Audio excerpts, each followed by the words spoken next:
দিন দিন যেন জীবনটা যুদ্ধে পরিণত হয়ে যাচ্ছে। দেখো, এখানে সকাল সকাল মেয়ের যে কি হয়েছে জানি না, এত শরীর খারাপ, তার জন্য নিয়েছি ডক্টরের কাছে। এটা কিন্তু হোমিওপ্যাথি ডক্টর। আর হ্যালো এভরিওয়ান, তোমরা সবাই কেমন আছো? আশা করছি ভালো আছো, আর আমি বেশ ভালো আছি। দেখো, এখানে সকাল সকাল আমি আর বোন নিয়ে যাচ্ছি ডাক্তারের কাছে। মেয়ের খুব শরীর খারাপ, তার জন্য কয়েকদিন ধরে স্কুলেও পাঠাচ্ছি না। আর ওকে দেখো, আমি একটু ভিডিও করছি, তার জন্য কিন্তু ও লজ্জা পেয়ে যাচ্ছে।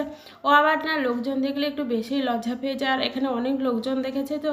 আর দেখো, এখানে এসেছি, সব বাচ্চার সেই একই প্রবলেম, জ্বর সর্দি কাশি। জানি না কোথায় থেকে এই মনে হয় ওয়েদারটার জন্য এত জ্বর সর্দি লেগে গেছে। আর দেখো, এই হোমিওপ্যাথি ডাক্তারটা না বাড়ির কাছে আমাদের খুব ভালো। ও এলোপ্যাথি ডাক্তারের ওষুধ খেতেই চায় না। তোমরা তো জানো এলোপ্যাথি ওষুধ কতগুলো করে দেয়, আর ও খুব কান্নাকাটি করে, ওষুধ দেখলে না বমি করে দেয়। ছোট তো বোঝাতে পারে না, খুব কেমন জানি টেস্ট লাগে। তারপরে ওদিকে ডাক্তার দেখানো হয়ে গেল, তারপরে চলে আসলাম বাজারে। বাজার থেকে মাছ কিনে তারপরে কিন্তু বাড়িতে যাবো। আর এখানে নিয়ে নিয়েছি আমি জ্যান্ত রুই।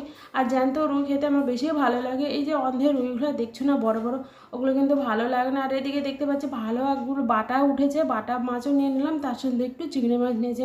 মেয়ে বলছে কি, মা আমি তরমুজ খাবো। আমি কিন্তু ঠান্ডার সময় খেও না। বাবা বলছে না আমি খাবো।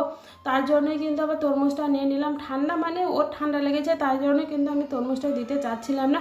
এদিকে বাজার টাজার করা হয়ে গেছে, এদিকে কিন্তু সব কিছু কুটে বেটে রান্নাটা হয়েও গেল। আর এদিকে কিন্তু এটা কিন্তু করতে কিন্তু অনেকটাই টাইম লেগেছে। এদিকে চিংড়ি মাছ ভাজা, ঘন্ট, তারপরে এদিকে থালা বাসন পড়ে আছে এক গাদা, এখনও কাজের মাসে আসেনি, কখন আসবে জানি না।